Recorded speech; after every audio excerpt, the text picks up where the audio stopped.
Suspense.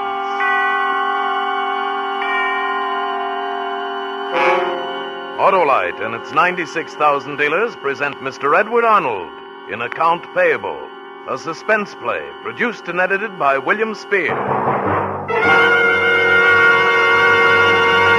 It's a pip for pep and power. What is, Harlow? A beaut for bustling bounce and brawn. Yeah, but what? It's the famous Autolite Stay Full battery. The battery that needs water only 3 times a year in normal car use. Why, its larger liquid reserve above the plates, as compared to ordinary batteries, helps leak one of the leading causes of battery failure. It has an extra lifeguard, too, fiberglass retaining mats to protect every positive plate. Yes, sir, in tests conducted according to SAE life cycle standards, Autolite Stay Full batteries gave 70% longer average life than batteries without Stay Full features. So, friends, get an Autolite Stay Full battery for your car. And remember, you're always right with Autolite. Oh, a reminder, Suspense on television may be seen in many parts of the country every Tuesday night. And now, with Account Payable and with the performance of Mr. Edward Arnold, Autolite hopes once again to keep you in suspense. When you wait for something, a minute seems like an hour like a century. I've heard that all my life, but now, waiting for a door to open, a door at the far end of a big office, at last I realize the true meaning of those words. He's in there, in that office, but he won't be the one to open the door this time. A dead man doesn't open doors. That body. Sooner or later, someone will have to discover that body. But why do I feel it must be later?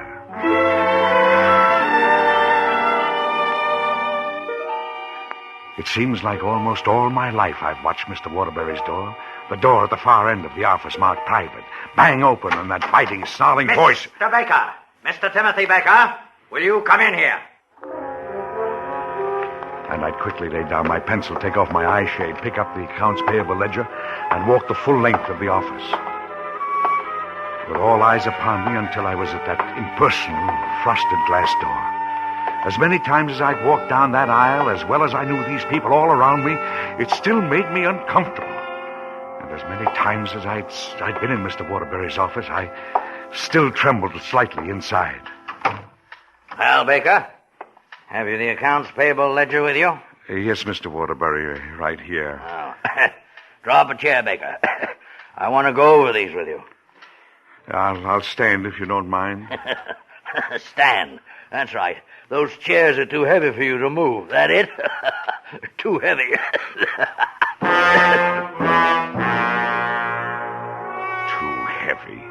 Too heavy. Waterbury's favorite joke. Because I'm a big man, but he's a wiry giant. There were only 2 things we had in common, Mr. Waterbury and I. We worked in the same office, and we were both sick men. But after 5 o'clock, my life was different. I shook off my bonds, and I was king. My daughter, my Jessie, would be waiting for me. And every night I knew that there was no indignity that John Woodbury or anyone else in the world could subject me to. That wasn't more than outweighed by a single smile from my little girl.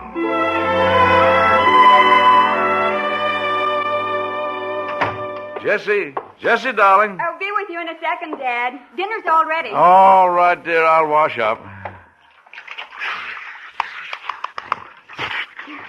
Here, kiss me. Get away from me. My face is all wet. Here? All right. There. Now, don't you affection until I'm fed and cared for. I got your favorite tonight. Lamb stew. Fine. Yes. There's only one place set, aren't you? Mr. Timothy Baker, how can you have such a brilliant, beautiful, thoughtful daughter when you're so absent-minded? Huh? Wednesday night, remember? Dinner date, remember? Fraternity party, remember? Oh, yes. Oh. I completely forgot. Tonight it is, huh? Well, and what time do you leave? Well, I'll have a cup of coffee with you, and then I'm going over to Margaret's house, and the boys will pick us up there. Ah, that's wonderful. At last. An evening alone. Oh. Peace and quiet. Baker, you won't know what to do with yourself. Wait, you'll sit up and read a mystery book till I come home. And then you'll say, home already? Didn't you enjoy yourself? All right. You win. Who's taking you? I don't know. What? Won't know, in fact, until he picks me up at Margaret. Oh. Isn't it exciting? Yes, I'm sure. Well, all right. Where's my napkin And sure enough, I was sitting up in bed with a mystery book when she came home. I heard her close the door and come up the stairs.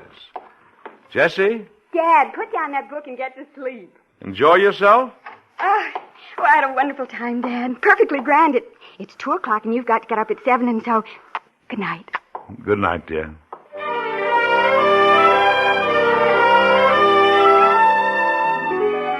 I knew that someday Jessie would marry and leave me for a home of her own.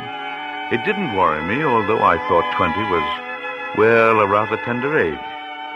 She was so shy this time. No mention of the boy. Just a new bloom in her cheeks. A distant look in her eyes. During the days that followed, I was practically living in the house by myself. Jess was so lost in her own little world. Then there was a black night. The night I heard the door slam. It wasn't like Jessie not to say good night, even if it was only a cold word through my closed door. I sat still for a moment, then put down my book and got out of bed. I could hear Jessie sobbing. I'm sorry. Good night, Dad. Jessie, what's the matter? Nothing, it's nothing. Jessie, darling, what's wrong? Oh, Dad, I'm so unhappy. Oh, there, sweetheart. What's the trouble? Nothing can be that bad. Nothing in the world should make you cry like that. It's Bill. And, oh, Dad, I'm so in love with him. I know it, and Oh, I see. You had a fight. Oh, no. No, he hasn't done a thing except be sweet and wonderful and thoughtful and kind. And... Well, then what's wrong? Hasn't he got a job? Well, he's studying. He'll be a doctor in about another year. No, it's not that. It's his father. His father? Yes, his father. He didn't know Bill was going with me. When he met me, when he bumped into us on the street by mistake, he even seemed to like me. Until... Until what? Come. Tell me. Oh, Dad, Bill's father is Mr. Waterbury. And when he found out I was your daughter, he...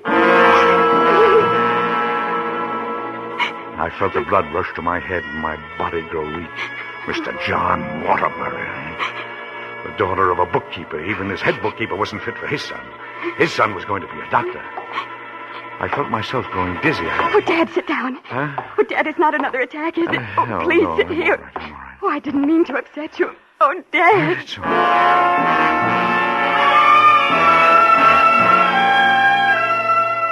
I was prepared for the next day. I knew Mr. Waterbury would call me. And for the first time in my life, I was prepared to stand up to him. He could do what he wanted to me, but not to my Jessie. I'd quit. I'd take her to South America. Baker, come in here at once.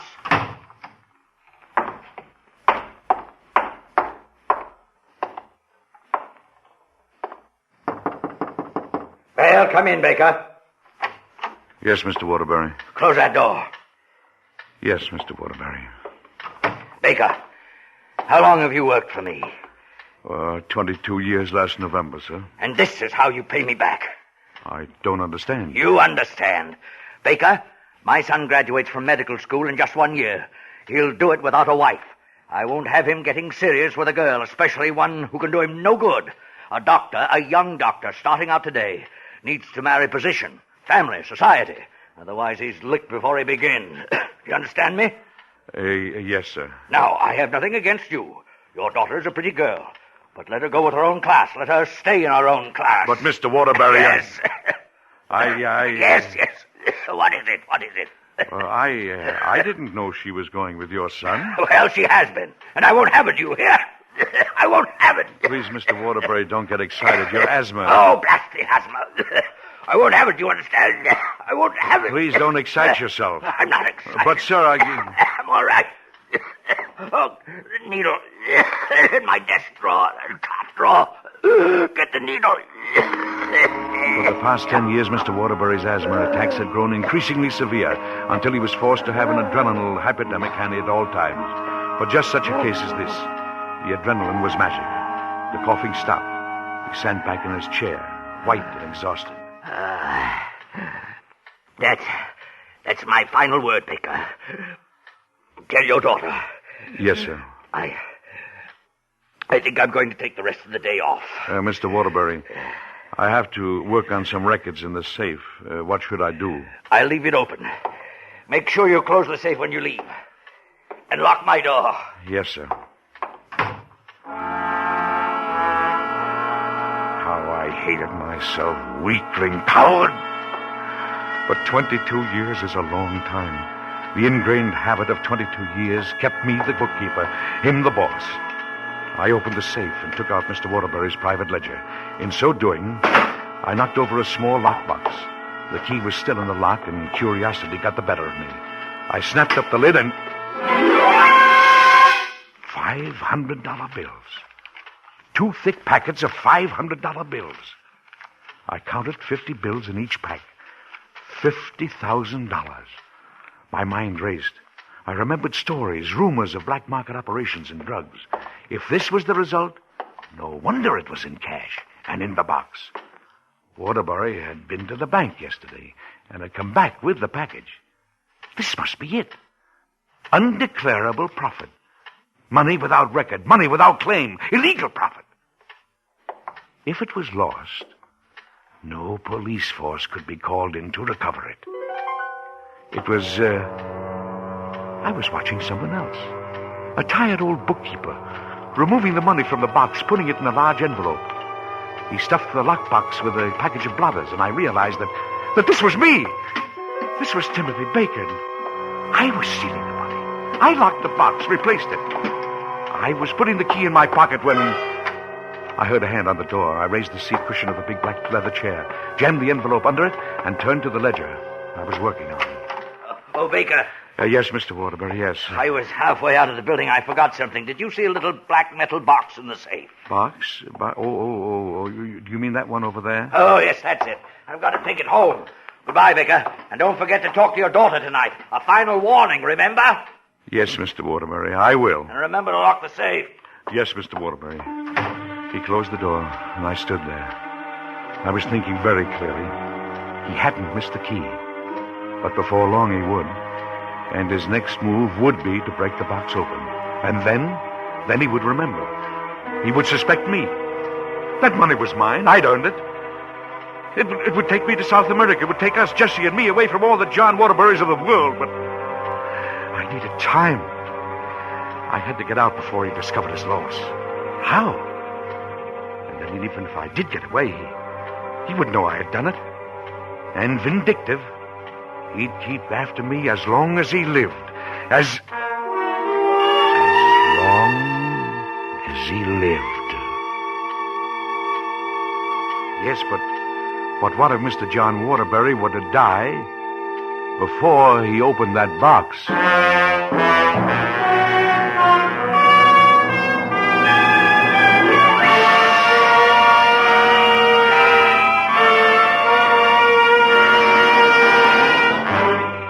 Autolite is bringing you Mr. Edward Arnold in Account Payable, tonight's production in radio's outstanding theater of thrills, Suspense.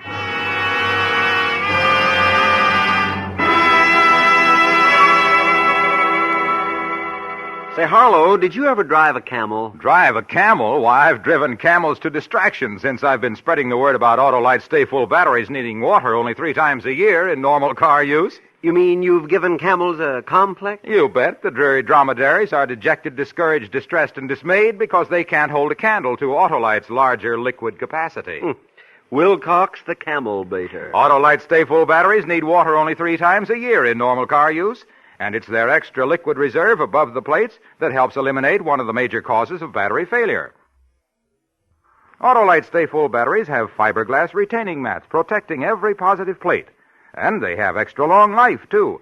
70% longer average life, in fact, than batteries without Stay Full features, according to tests based on SAE life cycle standards. It's the battery that makes camels cry. Yes, sir. The Autolite Stay Full battery needs water only 3 times a year in normal car use. Get one for your car. Remember, you're always right with Autolite. And now, Autolite brings back to our Hollywood soundstage Edward Arnold in Account Payable, a tale well calculated to keep you in suspense.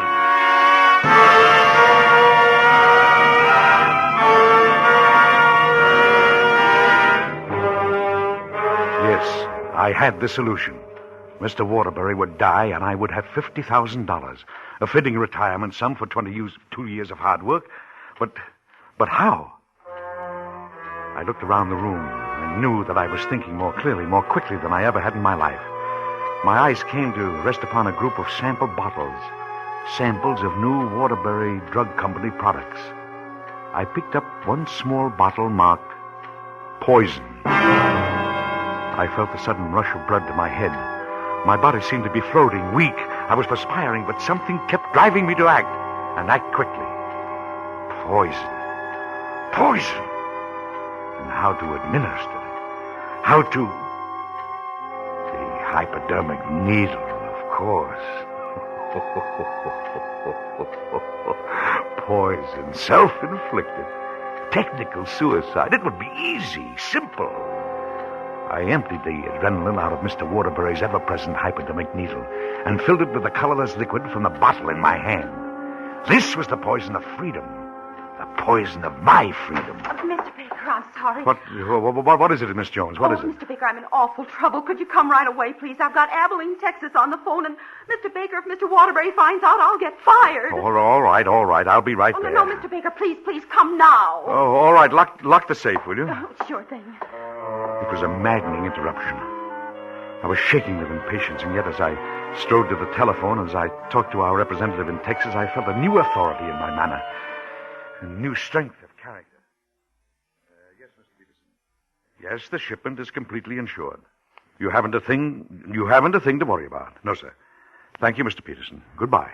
You have lots of authority when you want to use it. Well, Miss Jones, you shouldn't get so excited. It doesn't pay. Oh. And now may I go back to my work? Of course, Mr. Baker. Miss Jones! Miss Jones! Yes? Miss Jones, this door to Mr. Waterbury's office. I can't open it. Well, you told me to lock it. Lock it, you stupid fool. Don't you know I haven't got the key? Don't you know nobody but Mr. Waterbury has the key? You told me to lock it. The safe! The safe! I told you to lock the safe, not the office. How am I going to get in there? Mr. Baker, please. Sit here, you're purple. Oh, Mr. Baker!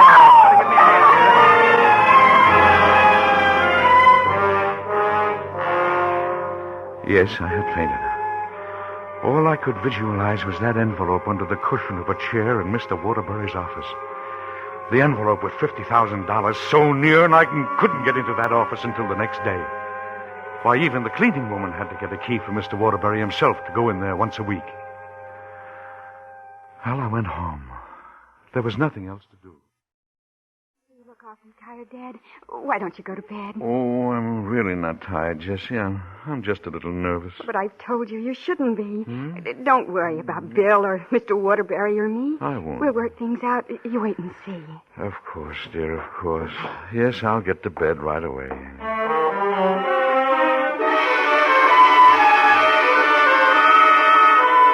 But it was no use. Sleep just wouldn't come. No, I could only think of Mr. Waterbury, of a lockbox without a key, $50,000 of the broken heart of my darling Jessie, and of a hypodermic needle filled with poison. Finally, it was morning, and I was in the office. Mr. Waterbury was in when I arrived, even though I came a half hour early. The reports were that Waterbury was raging mad. I waited on edge. Baker! Mr. Baker! Will you come in here? Yes, sir. Baker, when you were working here yesterday, did you see that lockbox? Oh, of course, Mr. Waterbury. I handed it to you, don't you remember? That's not what I mean. Did you see the key? Key? Key, yes, the key to the box. Was it in the safe? I don't know what you're talking about, sir. I didn't see any key. You fool, didn't you see anything? No, sir. Oh, Baker, come here. Now, here is the safe. You examine it. I've got to find that key. I've been all through it, do you hear? It's not there. Well, I'll look for it, Mr. Waterbury. Yes, you look there. I'll look here. Maybe I fell under here. I'm sorry. I can't find anything that even resembles a key. The telephone. I'll get it. Yes! This is John Waterbury. What? Oh, no. It can't be. Thank you. I'll find out about this right now. Baker! Do you know that Baker, my boy Bill... Mr. Waterbury. Needle. Get the needle. I started to open mechanically the desk drawer when I froze to the spot. Waterbury was writhing on the floor, gasping for breath, turning a deep red color. I couldn't move. His eyes started to bulge, and his face was contorted with agony. The drawer which held the hypodermic needle was half open in my hand when another thought flashed through my brain. Poison can be traced. Death from suffocation in the throes of an asthmatic attack could not be.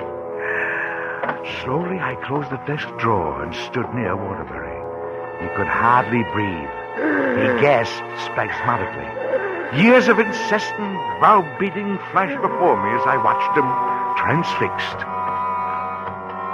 Then, with one final convulsive gasp, he stopped breathing and fell back.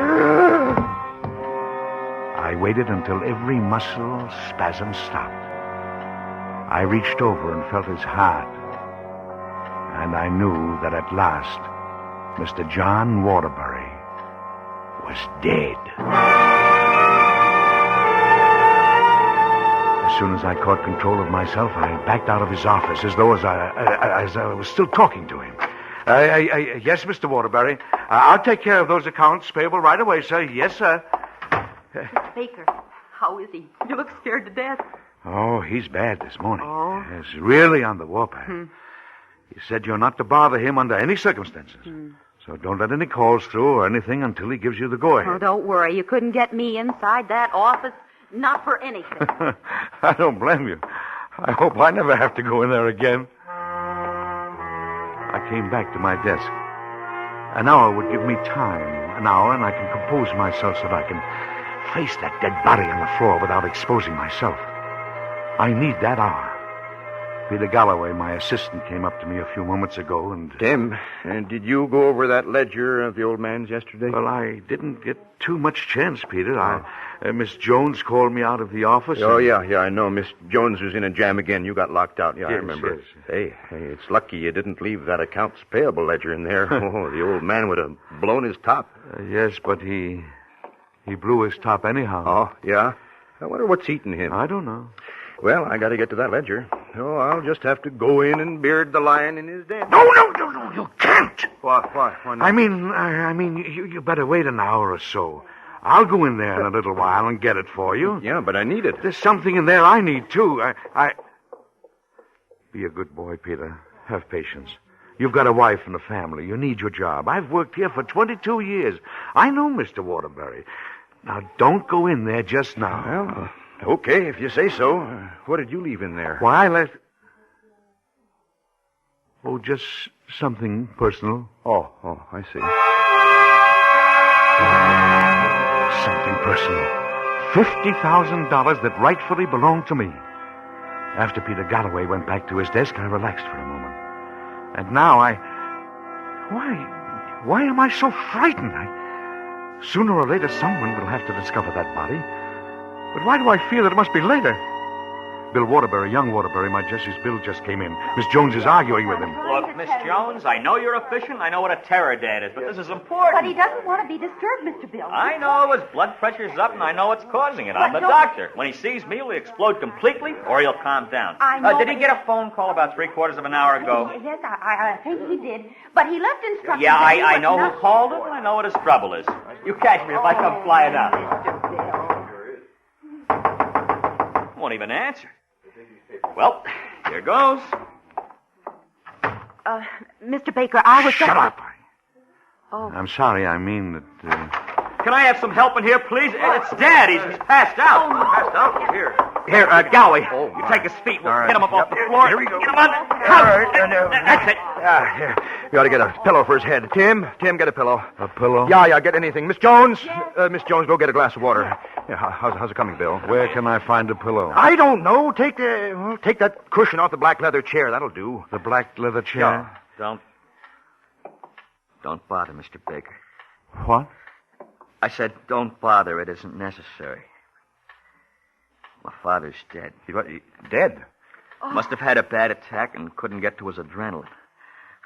I knew it'd happen someday. I just knew it. What do we do? Call the hospital or the police? I think you'd better call the police and report it. Yeah. Mr. Baker, would you please? Yes. Now, come on. Snap out of it, Tim. Tim, you're shaking like a leaf. Here, I'll do it. Tim! Mr. Baker, why, he's fainted again. What? No, he'll be all right. He's just fainted. Get a doctor. Here, let me take care of him. I'm almost a doctor. I've got to take care of him. He doesn't know it, but he's my father-in-law. I married his daughter this morning. How is he? Wait till I open his collar. Yeah. Say, this is serious. What is it? Is he going to be all right? Oh, poor Mr. You Baker. think I'd better call somebody? His pulse is terribly weak. We've got to act quickly. This isn't a normal fainting spell. He almost do feels... Something. Do something, All right, but what, though? I know. Roll up his sleeve, Miss Jones. What? Adrenaline. A shot of adrenaline will bring him right around. Oh. Galloway, What? in the top drawer of Dad's desk, there's a little black box and a hypo needle. All It's right. filled with adrenaline. Hurry up. Bring it over here. That's it. Now. Good. He'll be all right now.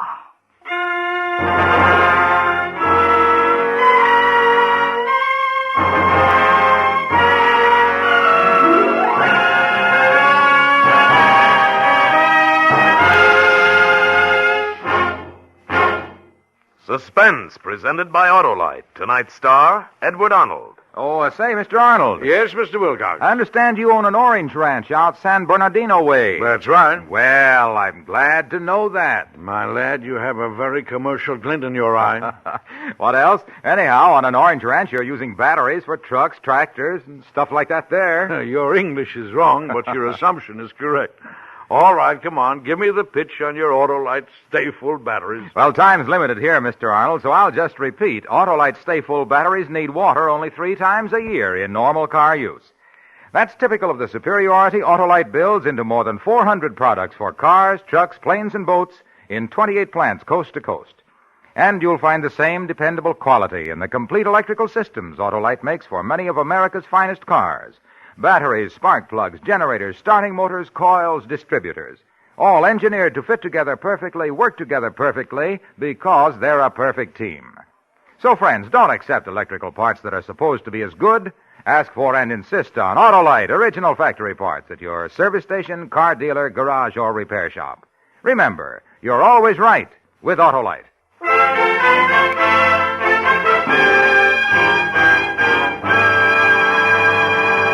Next Thursday, for Suspense, our star will be Miss Betty Davis. The play is called Goodnight, Mrs. Russell. And it is, as we say... A tale well calculated to keep you in suspense. Tonight's Suspense play was produced and edited by William Spear and directed by Norman MacDonald. Music for Suspense is composed by Lucian Morawek and conducted by Lud Gluskin. Account Payable was an original radio play written by Robert Platt. Edward Arnold appeared by arrangement with Metro-Goldwyn-Mayer, producers of The Red Danube, starring Walter Pidgeon, Ethel Barrymore, and Peter Lawford. In the coming weeks, Suspense will present such stars as Victor Mature, Lucille Ball and Desi Arnaz, and Red Skelton. And don't forget, next Thursday, same time, Autolite will present Suspense, starring Betty Davis.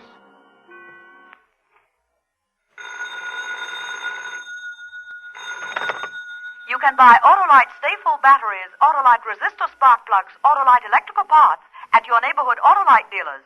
Switch to Autolite. Good night. The increased demand for community chest services indicates that those services are needed to help families in trouble. Children without homes, the old and sick, in fact, to provide whatever your community needs to make it a healthier, better place to live in. Give generously now to your local Community Chest Fund. This is CBS, the Columbia Broadcasting System.